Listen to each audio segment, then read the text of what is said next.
नमस्कार, the voice news से मैं प्रगति सिंह, जहां प्रतिदिन हम बताते हैं आपके आसपास की जुड़ी घटनाओं के बारे में, जिसका है सीधे जनता से सरोकार। एक नजर आज की सुर्खियों पर। नारी शक्ति की प्रतीक, प्रथम स्वतंत्रता संग्राम की नायिका, अद्भुत वीरांगना रानी लक्ष्मीबाई की जयंती का आयोजन सिलवासा स्थित लायंस इंग्लिश स्कूल के सभाकक्ष में 19 नवंबर 2024 को पूरी श्रद्धा के साथ मनाई गई। विद्यालय के अध्यक्ष फतेह सिंह चौहान, सचिव कुलदीप सिंह मुंदड़ा, संयुक्त कोषाध्यक्ष हीराभाई पटेल, कार्यकारिणी के अन्य सदस्यगण, विद्यालय की प्रभारी प्रधानाचार्य Nirali Parekh, Shrimati Devkiba Mohan Singh Chauhan, college of commerce and science की प्रभारी प्राचार्य डॉक्टर सीमा पिल्लई, उप प्राचार्य डॉक्टर जानवी आरेकर के कर कमलों द्वारा दीप प्रज्वलित करके कार्यक्रम का शुभारंभ किया गया। विद्यालय के छात्र छात्राओं द्वारा रानी लक्ष्मीबाई के जीवन से मिलने वाली प्रेरणा का कविता, लघु नाटिका एवं भाषण द्वारा ओजस्वी शब्दों में उल्लेख किया गया। संगणक विभाग द्वारा रानी लक्ष्मीबाई के जीवन से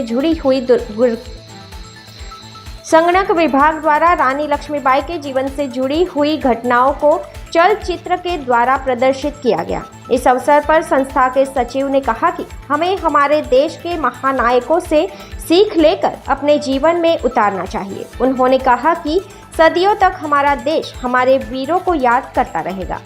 संस्था के अध्यक्ष फतेह सिंह चौहान ने महारानी लक्ष्मीबाई को नमन करते हुए कहा कि भारत वीर और वीरांगनाओं की भूमि है।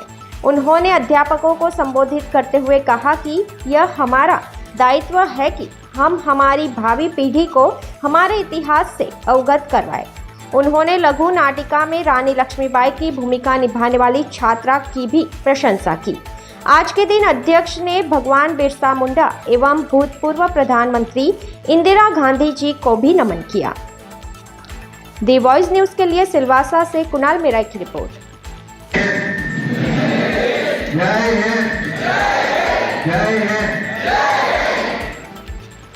नमस्कार। नारी शक्ति का एक मजबूत प्रमाण महारानी लक्ष्मीबाई का जन्मदिन है। इस महान आत्मा को हम नमन करते हैं, वंदन करते हैं। रानी लक्ष्मीबाई के बारे में बहुत कुछ बताया गया है।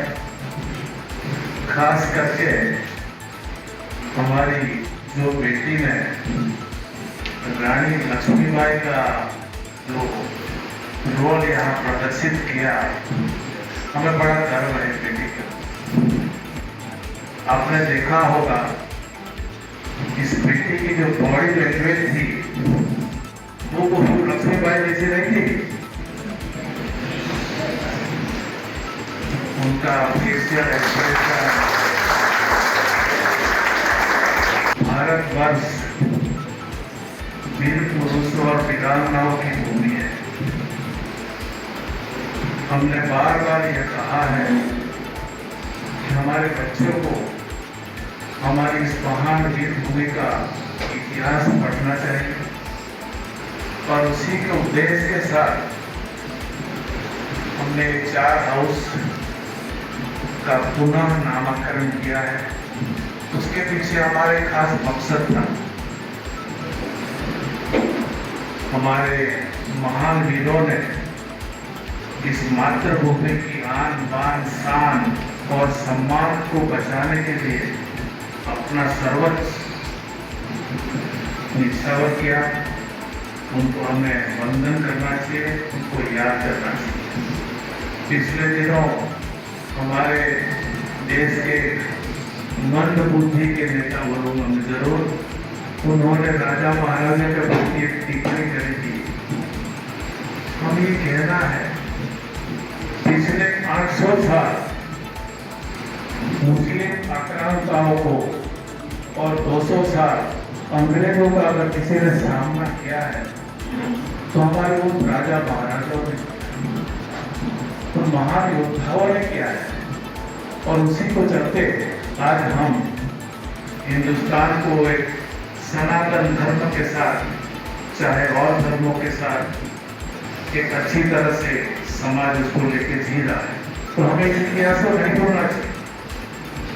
आजादी के बाद हमारे कुछ नेताओं ने अपने निजी स्वार्थ के चलते और कई दूसरी बातों के चलते सही इतिहास हमारे जनता को नहीं पता है। हमारे सौभाग्य है कि पिछले सालों में हमारा इतिहास जो है पूरा लेखित हो रहा है और सही जो इतिहास है हमारे बच्चों के सामने आ रहा है। हमारे देश की जो स्थिति है आप उसमें देखेंगे, आजादी के सही मायने में अगर कोई लड़वैये थे, महाराणा प्रताप को याद करो, पृथ्वीराज चौहान को याद करो, शिवाजी महाराज को याद करो, और जिन्होंने अंग्रेज शासन में सही अर्थ में आजादी की शुरुआत की 1857 में, तो ये महान महारानी लक्ष्मीबाई। ऐसे महान लोगों से हमें सीख लेनी चाहिए, प्रेरणा लेनी चाहिए।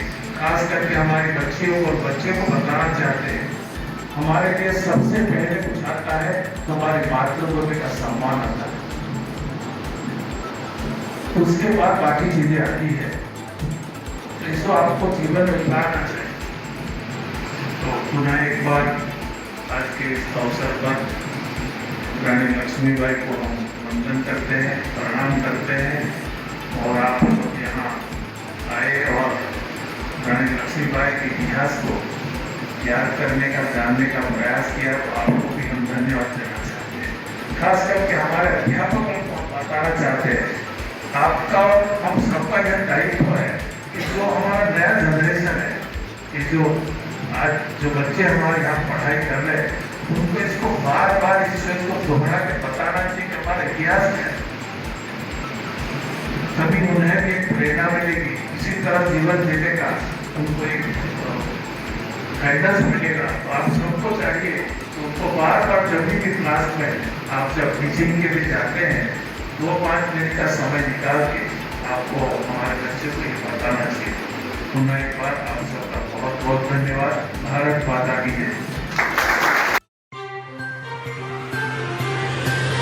खबरों में बने रहने के लिए तो वॉइस न्यूज को सब्सक्राइब करें और बेल आइकन दबाएं।